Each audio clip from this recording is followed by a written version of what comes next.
একবার স্ত্রী সবাস করার পর ফ্রেশ না হয়ে আবার মিলিত হলে কি গুনাহ হবে? খাওয়ার সময় ছেলেদের গোপে পানি বা খাবার লাগলে তাকে হারাম হবে? দাঁত আঁকা বাঁকা সোজা করা যাবে কিনা? স্ত্রী মারা গেলে স্বামী গোসল করাতে পারবে? আর কি কি করণীয় আছে স্বামীর জন্য? নারীরা উচ্চ আওয়াজে কোরআন তেলাওয়াত করতে পারবেন কি না? টাক মাথায় চুল লাগানো যাবে কিনা? টয়লেটে থাকা অবস্থায় যদি আজান শুরু হয় তখন কি আজান তো দিতে পারি? যাদের অল্প দাড়ি তাদের চাপ দাড়ি উঠানোর জন্য কি ওষুধ ব্যবহার করা যাবে? মহিলারা যদি অজু করা অবস্থায় কোনো পুরুষ দেখে ফেলে তাহলে কি অজু থাকবে? মাঝে মাঝে প্রস্রাবের পর পিচ্ছিল তরল জাতীয় কিছু গেলে কি শরীর বা কাপড় নাপাক হবে? বাজনা ছাড়া নুপুর পরা যাবে কিনা? কন্যা সন্তানকে কত বছর বয়স পর্যন্ত মায়ের বুকের দুধ পান করানো যায়? হাতে তালি দেওয়া কি জায়েজ আছে? অনেকে বলে হারাম। এটা ইসলামের বিধান কি? চলে আমরা প্রশ্ন উত্তর দেওয়ার পর্বে এমনি বাপ্পি জানতে চেয়েছেন, আমি টয়লেটে থাকা অবস্থায় যদি আজান শুরু হয় তখন কি আজান উত্তর দিতে পারি? না ভাই, আপনি অপেক্ষা করবেন, বের হয়ে আজান উত্তর দিয়ে দিবেন। এমডি নাসির উদ্দিন জানতে চেয়েছেন, মাঝে মাঝে প্রস্রাবের পর পিচ্ছিল তরল জাতীয় কিছু গেলে কি শরীর বা কাপড় নাপাক হবে? যদি শরীরে লাগে তাহলে সে অংশটা ধুয়ে ফেলবেন, কাপড় লাগবে সে অংশটা ধুয়ে ফেলবেন, বাস তাহলেই চলবে।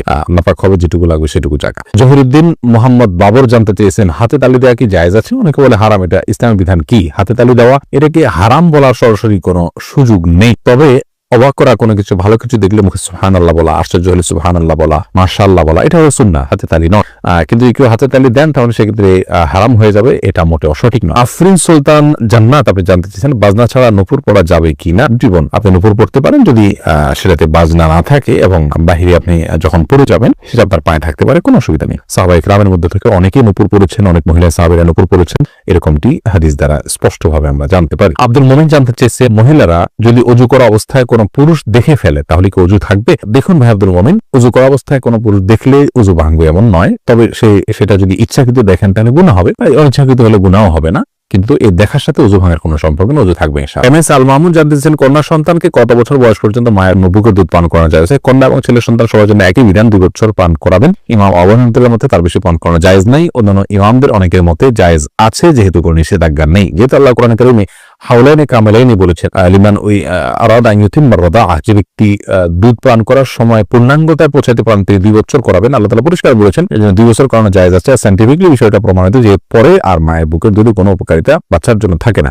2 বছর পান করাবে, ছেলে হোক মেয়ে হোক, যে মানে উভয় ক্ষেত্রে। খালেদা আক্তার জানতেছেন, মেয়েরা পর্দা না করলে মা বাবার কবরে কি আযাব হবে? মা বাবার যদি সেখানে কোনো দায় থাকে, ত্রুটি থাকে, তাহলে সেক্ষেত্রে তাদের আযাব হতে পারে, কিন্তু মা বাবা যদি তাদেরকে সঠিক পথের দিশা দিয়ে থাকেন, বুঝিয়ে থাকেন, দায়িত্ব পালন করে থাকেন, তাহলে সেক্ষেত্রে তাদের দায়ভার তারা শুধু সন্তানরাই বহন করবে, আমার উপর কোনো কিছু দায়ভার চাপানো হবে না। আল্লাহ বলেছেন, লা তাযরু ওয়াজরাতুন উযরা উখরা, কারোর দায়ভার অন্য কেউ বহন করবে না। লাইসা লিনসানিন ইল্লা মা সাআ, প্রত্যেকে যা করবে তারই তিনি দায় নিবে। এসেছে হেলাল খান জানতে চেয়েছেন, অজু করার সময় দাঁত থেকে রক্ত বের হলে কি অজু হবে? দাঁত থেকে যদি রক্ত বেশি বের হয়ে যায়, বের হতে থাকে, যার ফলে আপনার থুতু লাল হয়ে যায় এবং লালচে ভাব বেশি থাকে থুতুর মধ্যে, তাহলে সেক্ষেত্রে আপনার অজু হবে না। আর যদি লালচে ভাব কম থাকে, হালকা হলুদ হয়, তাহলে সেক্ষেত্রে অজু হয়ে যাবে। রবিউল ইসলাম জানতে চেয়েছে, কোনো কিছুতে পা লাগলে সালাম করা কি জায়েজ? না ভাই, কোনো কিছুতে পা লাগলে সেখানে হাত দিয়ে সালাম করতে হবে। হাত দিয়ে যদি সালাম হয় না, পা শুয়ে এটাকে সম্মান করতে কোনো কথা নেই। কিন্তু আমাদের সমাজ যেহেতু পা লাগাটাকে অসম্মান মনে করা হয়, এটা ওরফ, আর ওরফের একটা এতেবার এবং গ্রহণযোগ্যতা ইসলামী শরীয়তে আছে, যার কারণে কারো গায়ে পাও লাগলে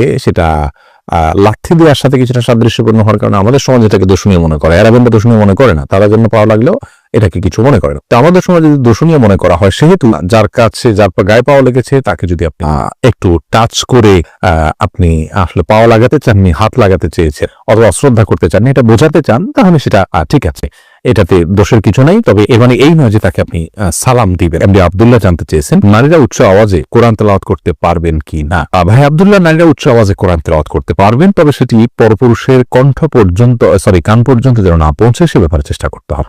নিজের বাসায় করতে পারেন, নিজের ঠিকানায় করতে পারেন। নিজের ঠিকানায় যদি বাসায় যদি দেবর থাকে, অন্য কেউ থাকেন, তাহলে তাদের কান পর্যন্ত যেন আওয়াজটি না যায় সে ব্যাপারে তাকে সচেতন থাকতে হবে। কারণ কোরআন তেলাওয়াতের ক্ষেত্রে কণ্ঠের মধ্যে কোমলতা সৃষ্টি করতে হয়, সৌন্দর্য সৃষ্টি করে তেলাওয়াত করা হলো তেলাওয়াতের আদব। আর সে আদব রক্ষা করতে গিয়ে যদি তিনি কোমল কণ্ঠে, সুন্দর কণ্ঠে পড়তে যাবেন, সেটি পরপুরুষের মনের মধ্যে বাজে চিন্তা আসার কারণ হতে পারে। সেই জায়গা থেকে তিনি জোরে পড়বেন, যদি একাকী থাকেন বা কেউ না শুনে, আর যদি কেউ শোনার মতো থাকে তাহলে তার কান পর্যন্ত যেন না যায় সেভাবে তিনি তেলাওয়াত করবেন ইনশাআল্লাহ।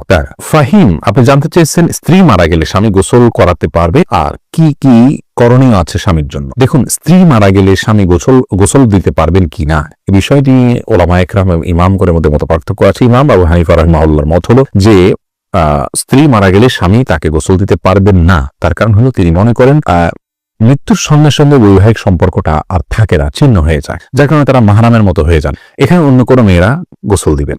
যদিও অন্য ইমামদের অনেকেরই মত হলো যে না, বৈবাহিক সম্পর্ক মৃত্যুর মাধ্যমে ভেঙে যায় না, বরং বৈবাহিক সম্পর্ক তালাক না দিলে সেটি কিয়ামত পর্যন্ত বরং চিরকালের জন্য, অনন্তকালের জন্য সম্পর্কটা হয়ে যায়। যার কারণে তাদের দৃষ্টিকোণ হলো যে স্বামী তার স্ত্রীকে গোসল দিতে পারবেন, স্ত্রী তার স্বামীকে গোসল দিতে পারবেন। তো এক্ষেত্রে যদি ভিন্ন কোনো ভালো মহিলা থাকেন যিনি গোসল দিতে পারেন সেটা ভালো, এবং এক্ষেত্রে কোনো অসুবিধা নেই। ভাই রাশেদুল ইসলাম রুবেল, আপনি জানতে চেয়েছেন টাক মাথায় চুল লাগানো যাবে কিনা, এ ব্যাপারে ইসলামের কোনো বিধিনিষেধ আছে কিনা। ভাই রাশেদ, টাক মাথায় চুল, আলগা চুল লাগানোর ব্যাপারটি একজন স্বাভাবিক অবস্থায় একজন মানুষের জন্য জায়েজ নাই, কারণ আল্লাহ রাব্বুল আলামিন বলেছেন লা তাবদীলা লিখালকিল্লাহ, আল্লাহর সৃষ্টিতে কোনো প্রকার পরিবর্তন করা চলে না। এখন কারো চুল পড়ে গেছে, তিনি আলগা চুল লাগিয়েছেন, এটা এক ধরনের প্রতারণার মতো। যেমনি ভাবে চুল সাদা হয়ে গেলে সেটাকে কালো করার যে একটা প্রয়াস, প্রবণতা, নিজের বয়স লুকানোর চেষ্টা, অথবা বয়স ছাড়াও অনেক সময় সাদা হয়ে থাকে, তো এই যে নিজের অবস্থার পরিবর্তন করার চেষ্টা, এই জিনিসটাকে ইসলাম ভালোভাবে দেখে না। অতএব এটাকে স্বাভাবিকভাবে রেখে দেওয়াটাই উচিত, এবং এখানে কোনো প্রকার লুকোচুরি করা এটা অনুচিত এবং অসুন্দর। মাহফুজ মুন্না, আপনি জানতে চেয়েছেন খাওয়ার সময় ছেলেদের গোপে পানি বা খাবার লাগলে তাকে হারাম হবে না, এমন কোনো কথা নেই। গোপে পানি বা খাবার লাগলে হারাম হয়ে যাবে, এটা জায়েজ নাই। এমনি লিটন হোসেন জানতে চেয়েছেন দাঁত আঁকা বাঁকা সোজা করা যাবে কিনা। হ্যাঁ, যাবে, কোনো অসুবিধা নেই। আঁকা বাঁকা দাঁতকে সোজা করাতে কোনো অসুবিধা নেই, এটা খুবই সাধারণ একটি বিষয়, অনেকেই করে থাকেন আজকাল, অসুবিধা নেই ইনশাআল্লাহ। জোনায়েদ, আপনি জানতে চেয়েছেন যাদের অল্প দাড়ি তাদের চাপ দাড়ি উঠানোর জন্য কি ঔষধ ব্যবহার করা যাবে। ভাই সাইদ জোনায়েদ, ঔষধ ব্যবহার করে দাড়ি উঠানো এটা যদি স্বাস্থ্যের জন্য ক্ষতিকর হয়, ক্ষতিকর হওয়ার কথা স্বাভাবিকভাবে, যদি ক্ষতিকর হয় তাহলে কিন্তু এটা করা জায়েজ নাই। আল্লাহ রাব্বুল আলামিন বলেছেন ওয়ালা তালকু বিআইদিকুম ইলা তাহলুকা, তোমরা নিজেদেরকে ধ্বংসের দিকে, ক্ষতির দিকে ঠেলে দিও না। অতএব এমন কোন ঔষধ ব্যবহার করা যাবে না যে ঔষধ ব্যবহার করলে আমাদের ক্ষতি হতে পারে। আর যদি কোনো প্রকার ক্ষতি না হয় তাহলে সেক্ষেত্রে দাড়ি গজানোর জন্য তিনি যদি কোনো মেডিসিন ইউজ করেন, করতে পারেন, কোনো অসুবিধা নেই। তবে মনে রাখা উচিত আল্লাহ রাব্বুল আলামিন তাকে যেভাবে সৃষ্টি করেছেন সেটার উপরে সন্তুষ্ট থাকা, এটার মধ্যেই কল্যাণ নিহিত আছে। চাপদাড়ি বা গালভর্তি দাড়ি হলে অনেক সুন্দর দেখা যাবে, সন্দেহ নাই, কিন্তু আল্লাহ রাব্বুল আলামিন আমাকে যেভাবে সৃষ্টি করেছেন, আল্লাহর এই ফয়সালায় সন্তুষ্ট হয়ে যাওয়া, এটার ভেতরে কিন্তু এক ধরনের তৃপ্তি আছে, এর মধ্যে এক ধরনের শান্তি আছে। এই জন্য এই ধরনের পথগুলো অবলম্বন না করা ভালো, কিন্তু যদি স্বাস্থ্যের জন্য ক্ষতিকর কিছু না হয় তাহলে করতে পারে, কোনো নিষেধাজ্ঞা নেই। আব্দুল হামিদ রিপন জানতে চেয়েছেন একবার স্ত্রী সহবাস করার পর ফ্রেশ না হয়ে আবার মিলিত হলে কি গুনাহ হবে। কোনো গুনাহ হবে না, তবে মাঝে যদি অজু করে নেওয়া যায় তাহলে সেটা সুন্নাত আদায় হবে, না করলেও গুনাহ হবে না। আমান্না ইসলাম সেতু, আপনি জানতে চেয়েছেন মেয়েদের কি পশু পাখি জবাই করা জায়েজ আছে। বোন, অবশ্যই জায়েজ আছে। মুরগি, হাঁস, এই জাতীয় পশু পাখি, গরু, এগুলো জবাই করার ক্ষেত্রে অনেক উদাহরণ আমাদের সমাজে আছে। যেমন ভাই বোন দুজন মিলে একসাথে গরু জবাই করতে পারবেন না শেয়ারে। তারপরে আপনার মেয়েরা গরু বা ছাগল বা কোনো পশু জবাই করতে পারবেন না। গোসল ফরজ অবস্থায় গরু ছাগল জবাই করা যাবে না। স্বামী স্ত্রী একজন ধরবেন, একজন জবাই করবেন, করা যাবে না। এরকম নানাবিধ কথা আমাদের সমাজে প্রচলিত আছে, এগুলো সবগুলো ভ্রান্ত ধারণা। ছেলেরা যেমন জবাই করতে পারবেন, মেয়েরাও কিন্তু সেভাবে আপনার জবাই করতে পারবেন, কোনো অসুবিধা নেই। জবাইয়ের যে শর্ত আছে বিসমিল্লাহ আল্লাহু আকবার বলে জবাই করে ফেলবেন।